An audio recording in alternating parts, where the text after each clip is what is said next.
हरियाणा के बाद महाराष्ट्र में योगी का भूचाल सामने आया। ऐसा पोस्टर राहुल गांधी अखिलेश यादव को चढ़ गया बुखार। नरेंद्र मोदी के बाद महाराष्ट्र में योगी की डिमांड। 200 उम्मीदवारों ने भेजा आवेदन, हमें चाहिए योगी, एक रैली और जीत की गारंटी। 26 अगस्त को योगी ने खींची लकीर। 3 महीने में हिंदुओं का बदला मिजाज। मोदी हो या आरएसएस, सबके समझ में आया योगी क्यों है जरूरी। महाराष्ट्र में चुनाव है लेकिन वहां योगी की भारी डिमांड है। ये पोस्टर देखिए, शहर के हर कोने में ऐसे पोस्टर लगे हैं। पोस्टर में लिखा है बटेंगे तो कटेंगे। तो क्या महाराष्ट्र के हर एक उम्मीदवार को योगी का ये फॉर्मूला समझ आ गया है? आखिर इस नारे में ऐसा क्या है कि पूरा देश खुलकर 80-20 की राजनीति को पसंद करने लगा है? जम्मू में योगी की 4 रैली हुई। सभी सीटों पे बीजेपी ने चुनाव जीत लिए। हरियाणा में योगी ने 20 सीटों पे प्रचार किया तो बीजेपी 13 सीटों पे जीत गई। बंगाल हो या कर्नाटक, सीएम योगी का स्ट्राइक रेट एकदम वीरेंद्र सहवाग वाला है। इसीलिए महाराष्ट्र चुनाव में योगी की एंट्री से पूरे विपक्ष में भगदड़ मच गई है। योगी ने कहा बटेंगे तो कटेंगे। ये बयान यूपी के साथ देश भर के भीतर पॉलिटिकल मैंडेट की तरह काम करने लगा। लोकसभा चुनाव में जैसे विपक्ष ने संविधान बदला जाएगा का झूठा नारा देकर हिंदुओं को जाति में बांट दिया, वैसे ही योगी ने लोकसभा चुनाव के बाद हिंदू बटेंगे तो कटेंगे कहा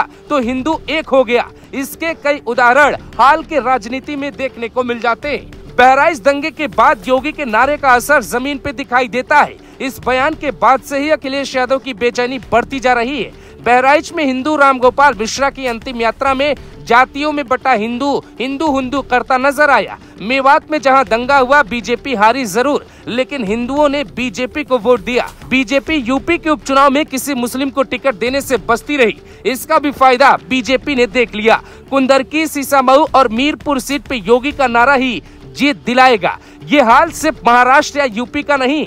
ये तस्वीर देखिए, यूपी के ग्रेटर नोएडा में पोस्टर लगा है जिसमें योगी की तस्वीर के साथ लिखा है बटेंगे तो कटेंगे। ऋषभ राज शर्मा नाम के बीजेपी नेता ने ग्रेटर नोएडा में कई पोस्टर लगवाए हैं। मुसलमानों में इस बात की बेचैनी है कि अब वो क्या करेंगे। यूपी में भारी आबादी मुसलमानों की है। यही हाल महाराष्ट्र की राजनीति का है। यानी अब बीजेपी और खास तौर से योगी आदित्यनाथ खुलकर 80-20 की बात करने लगे। जहां बीजेपी फंसी थी वहां योगी ने रास्ता निकाला, बताया चुनाव ऐसे लड़ा जाता है। जहां मोदी शाह भी फंस गए वहां योगी ने बताया अब हिंदुस्तान को हिंदू राष्ट्र क्यों चाहिए। आरएसएस की बुक में योगी की भारी डिमांड कारण है उनकी खुली कट्टर हिंदुत्व वाली छवि।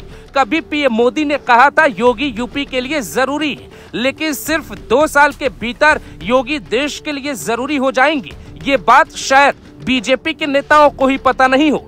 बीजेपी को हराने वाली पार्टियों के पास हर मुद्दे का तोड़ है, लेकिन योगी की कट्टर छवि पर उनके पास कोई ऐसा हथियार नहीं है जो चलाकर वो योगी को मूर्छित कर पाए। महाराष्ट्र में बीजेपी बड़ा उलटफेर करने वाली है। इसकी कई वजह भी है। यूपी के अलावा अगर किसी राज्य में हिंदू मुसलमान पे राजनीति होती है या मसला गर्म है तो वो है महाराष्ट्र। महाराष्ट्र के धारावी में मस्जिद हटाने के लिए जब बुलडोजर पहुंचा तो वहां हजारों की संख्या में मुसलमानों ने प्रशासन और बुलडोजर को ही घेर लिया। बीजेपी के लिए रास्ते वहां पर आसान नहीं थे, लेकिन अब हिंदू एक हो रहा है तो थोड़ी राहत की खबर जरूर होगी। अब देखिए, यूपी में योगी ने माफियाओं का लगभग सफाया कर दिया।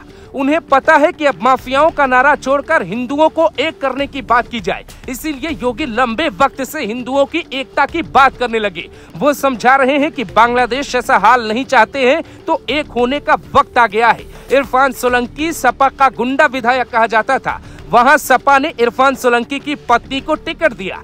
ऐसा इसलिए क्योंकि सपा को पता है कि सहानुभूति के नाम पर ही वो सीट निकाली जा सकती है, नहीं तो हिंदू एक हुआ तो वहां मामला बदल जाएगा। योगी के कारण ही बीजेपी ने हरियाणा में सारा गेम उल्टा कर दिया और अब यही कारण है कि महाराष्ट्र में विपक्ष के नेताओं के तोते उड़े हैं तो अखिलेश यादव भी यूपी में परेशान है। दिल्ली में बैठे राहुल गांधी को भी समझ आ रहा है कि नरेंद्र मोदी को रोकना पहले से ही नामुमकिन लग रहा था।